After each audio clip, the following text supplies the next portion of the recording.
welcome to DSS online classes. Children, today we will be reading practice the next part of the history chapter 6 and you know what is your chapter name, colonialism and the city, the story of an imperial capital, and understand the meaning of difficult words. So children, let's start the next topic, and our next topic is the making of New Delhi.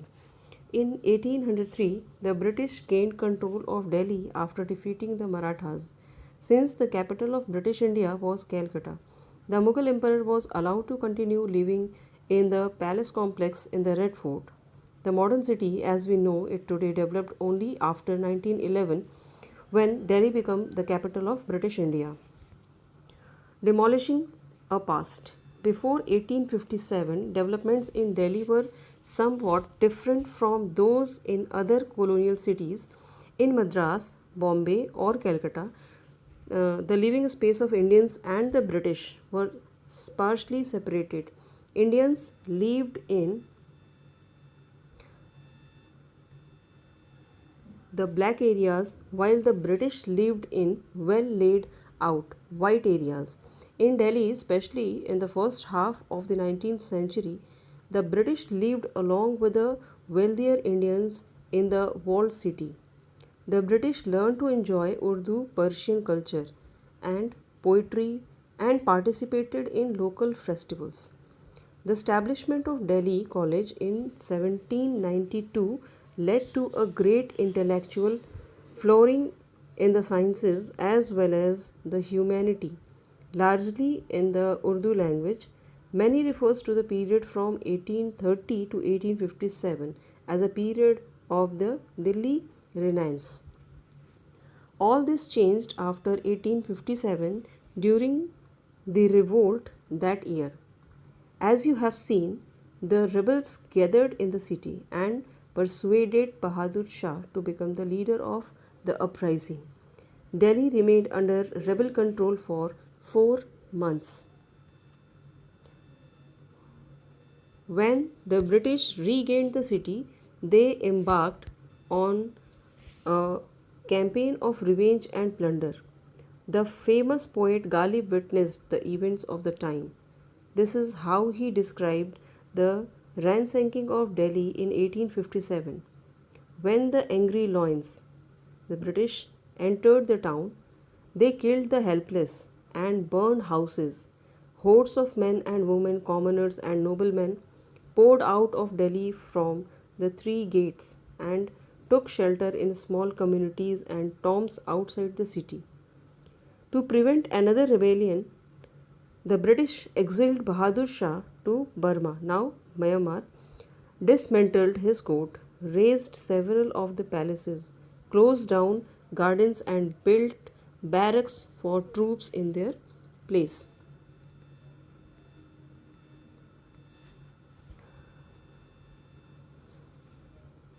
The British wanted Delhi to forget its Mughal past. The area around the fort was completely cleared of gardens, pavilions, and mosques, though temples were left intact. The British wanted a clear ground for security reasons.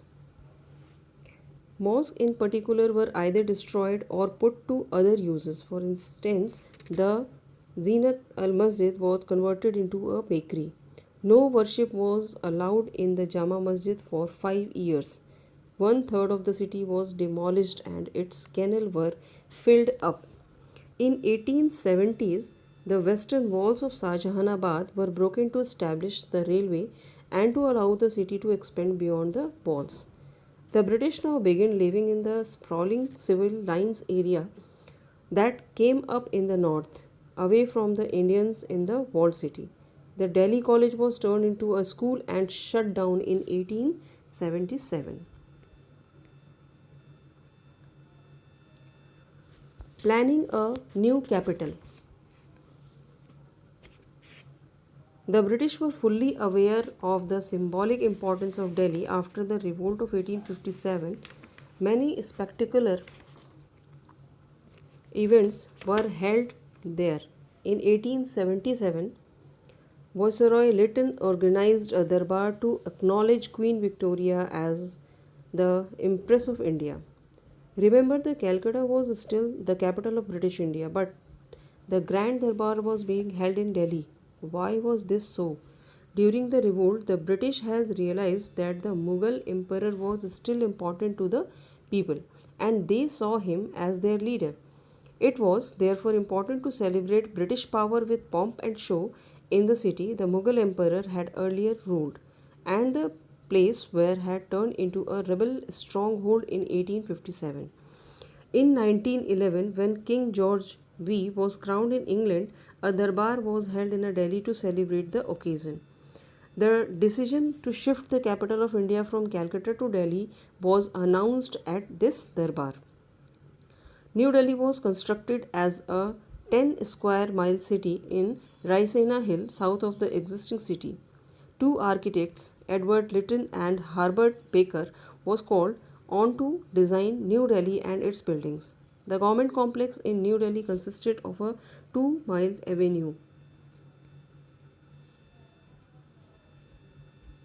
Kingsway, now Rajpath, that led to Viceroy's Palace, now Rashtrapati Bhavan, with the uh, seniorist building on either side of the avenue. The feature of these government buildings were borrowed from different periods of India's imperial history, but the overall look was classical Greece, 5th century BC. For instance, the central dome of the Viceroy's Palace was copied from the Buddhist stup as at Sanchi, and the red sandstone and curved screens or gels were borrowed from Mughal architecture. But the new buildings had to assert British importance. That is why the architect made sure that the Viceroy's Palace was higher than Shah Jahan's Jama Masjid. How was this to be done? New Delhi took nearly 20 years to build. The idea was to build a city that was stark contrast to Shah Jahanabad. There were to be no crowded mohallas, no maze of narrow bylane in Delhi. There were to be broad, straight streets lined with sprawling mansions set in the middle of large compounds. The architects wanted New Delhi to represent a sense of law and order, in contrast to the chaos of old Delhi. The new city also had to be clean and healthy space. The British saw overcrowded spaces as unhygienic and unhealthy, the source of disease. This meant that New Delhi had to have better water supply, sewage disposal and drainage facility than the old city. It had to be green with trees and parks ensuring fresh air and adequate supply of oxygen. That's all. The remaining chapter we will cover in the next video. Thank you.